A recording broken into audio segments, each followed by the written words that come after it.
मंडळी, स्वागत आहे तुमचं माझ्या यूट्यूब चॅनलमध्ये। मी आज गावाकडच्या पद्धतीने गावरान पद्धतीने बेसन वडी कशी बनवायची याचा व्हिडिओ तुमच्यासोबत शेअर करणार आहे। व्हिडिओ शेवटपर्यंत पहा, कुठं स्किप करू नका। पहा, छान होते बेसन वडी। घरामध्ये भाजीला काही जर नसेल, आपला मार्केटमधून आणायचा कंटाळा आला असेल तर आपल्या घरामधल्या साहित्यामध्ये ना खूप छान अशी बेसन वडी भाजी तयार होते। नक्की एकदा तुम्ही सुद्धा करून पहा। चला तर मग वेळ न घालवता व्हिडिओला सुरुवात करूया। चॅनलवरती जर नवीन असाल तर चॅनलला सबस्क्राईब करायला विसरू नका। मी इथं घेतलेली आहे 1 वाटी बेसन पीठ। जास्त जर तुम्हाला जास्त बनवायचं असेल तर तुम्ही बेसन पिठाचा वापर जास्त करू शकता।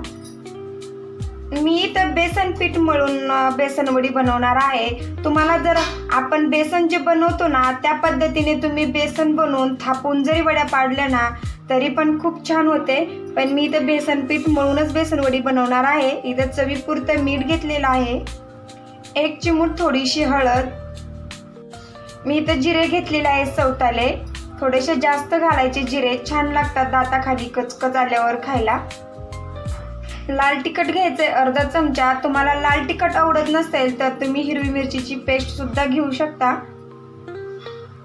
कट करून घेतलेली कोथिंबीर, अद्रक लसूणची पेस्ट घेतलेली आहे अर्धा चमचा। अद्रक लसूणची पेस्ट आवर्जून घाला, चव छान लागते। आपण आता हे कोरडच अगोदर आहे ना छान व्यवस्थित मिक्स करून घेऊया। मग थोडं थोडं पाणी घालून मस्त असा घट्टसा गोळा तयार करून घ्यायचा आहे।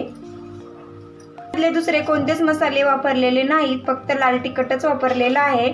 आपल्याला जो रस्सा बनवायचा आहे त्यासाठी आपल्याला मसाले वापरायचे आहेत। याच्यामध्ये अजिबात मसाला वापरायचा नाही। इथं पीठ आपल्याला जास्त पातळ करायचं नाही, घट्टच ठेवायचं आहे। थोडं थोडं पाणी घालून आपल्याला घट्टसा गोळा तयार करून घ्यायचा आहे। एकदमच आपल्याला पाणी टाकायचं नाही, नाहीतर जास्त पातळ होईल। पहा, मस्त असा घट्टसा गोळा तयार करून घेतलेला आहे।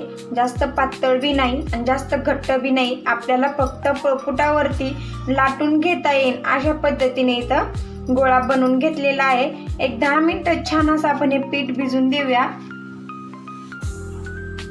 आता आपल्याला बेसन वडीसाठी लागणार आहे रस्सा। त्याचं मी इथं साहित्य घेतलेलं आहे, धने घेतलेले आहेत, अद्रक घेतलेले आहे आणि 1 लसणाची कुडी घेतलेली आहे।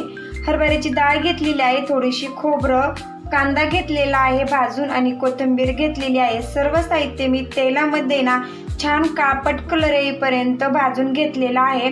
आपल्याला थोडासा काळपट कलर येईपर्यंतच भाजून घ्यायचं आहे, तरच आपला इथं रस्सा छान होणार आहे।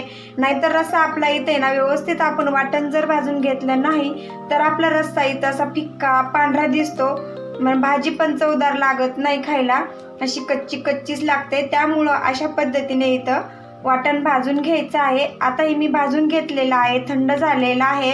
आता मिक्सरच्या भांड्यामध्ये बारीक करून घ्यायचं आहे। याच्यामध्ये वाटणामध्ये थोडंसं मीठ घालून घेऊया। मिठाने ना वाटण पटकन बारीक होतं। आता थोडं थोडं पाणी घालून बारीक करून घेऊया।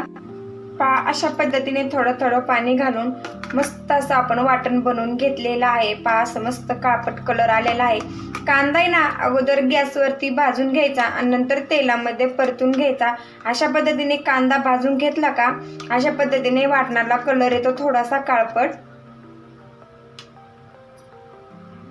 मी इथे ठेवलेला आहे कढई गरम करायला, त्याच्यामध्ये मोठा 1 चमचा तेल घालून घेतलेला आहे। तेल आपल्याला गरम होऊन द्यायचं। तेल इथं गरम झालेलं आहे। अद्रक लसूणची पेस्ट घालून घेऊया।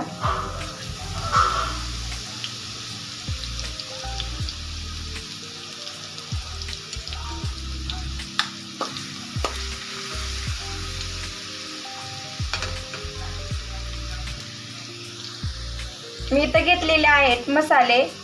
मी इथं कांदा लसूण मसाला घेतलेला आहे, काळा मसाला घेतलेला आहे आणि घरगुती मसाला घेतलेला आहे, हळद घेतलेली आहे थोडीशी आणि मटन मसाला घेतलेला आहे सोवना, आणि इथं लाल मिरची पावडर घेतलेली आहे कलर येण्यासाठी। सर्व मसाले मी अर्धा चमचाच घेतलेले आहेत। हे जास्त तिखट आहे माझा घरगुती मसाला। मसाले आपल्या आवडीनुसार घातले तरी पण चालेल। आता हे मसाले आहेत ना आपल्याला तेलामध्ये टाकून घ्यायचे आहेत। तेलामध्ये मसाले टाकले ना सुके तर भाजीला आहे ना मस्त असा कलर पण येतो आणि तरी सुद्धा येते। आणि आपण जे वाटण बनवून घेतलेलं आहे ना ते आता तेलामध्ये टाकून घेऊया। तेल सुटेपर्यंत छान परतून घ्यायचं आहे।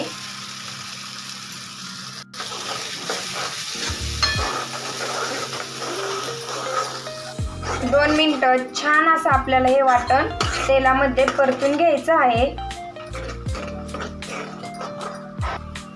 मस्त असं आपलं वाटण इथं तेलामध्ये छान परतलेलं आहे। तेल सुद्धा सुटलेलं आहे। किती मस्त असा काळपट कलर आलेला आहे। आता याच्यामध्ये पाणी घालून घेऊया। पाणी आपल्या आवडीनुसार घालायचं, घट पातळ।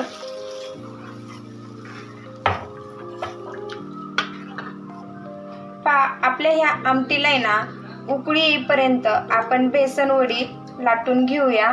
याला उकळी आल्याच्या नंतरच आपल्याला बेसनवडी याच्यामध्ये सोडायची आहे। आपल्याला इथं कोरड्या पिठाचा वापर करायचा आहे, जेणेकरून लाटताना आपलं हे बेसन पीठ मळून घेतलेलं आहे ना हे खाली चिकटणार नाही। त्यामुळं आपल्याला कोरड्या बेसन पिठाचा वापर करायचा आहे, जास्त नाही, फक्त लाटण्यापुरता, खाली चिकटू नये म्हणून एवढाच आपल्याला वापर करायचा आहे। आणि अशा पद्धतीने आपल्याला लाटून घ्यायचं आहे गोल गरगरीत।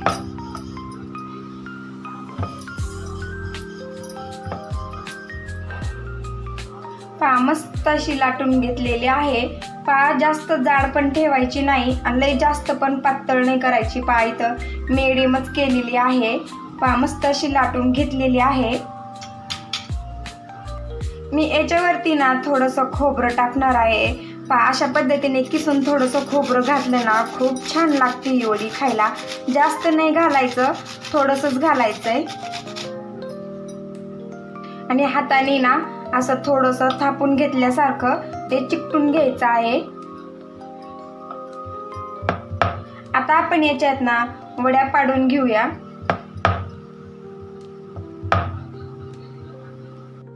आपल्याला हव्या त्या आकाराच्या वड्या पाडून घ्यायच्या असतील, ज्या आकाराच्या घ्यायच्या त्या आकाराच्या घेऊ शकता।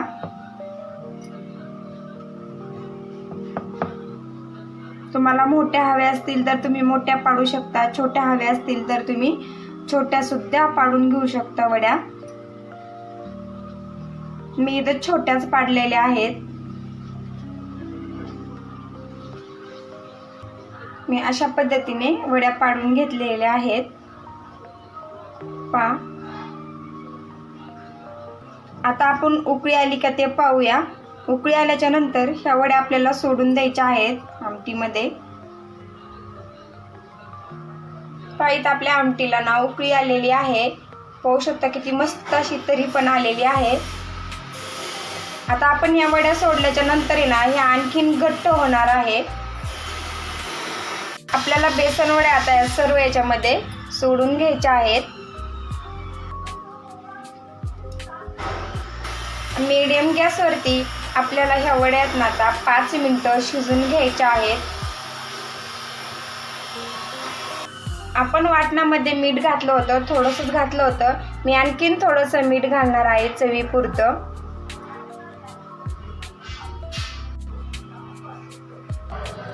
मस्त अशी आपली इथं बेसनवडी तयार झालेली आहे, पाहू शकता, आणि शिजलेली सुद्धा आहे आणि त्याला तरी सुद्धा किती मस्त तरी आलेली आहे। तुमच्याकडे याला काय म्हणतात ते पण मला कमेंटमध्ये सांगा। आमच्याकडे बेसनवडी म्हणतात। कशी वाटली माझी बेसनवडीची तर गावरान पद्धतीची भाजी नक्की मला कमेंटमध्ये सांगा। आणि व्हिडिओ जरी आवडला असेल तर व्हिडिओला लाईक, चॅनलला सबस्क्राईब करायला विसरू नका। पुन्हा भेटू असेच नवीन व्हिडिओमध्ये। तोपर्यंत धन्यवाद।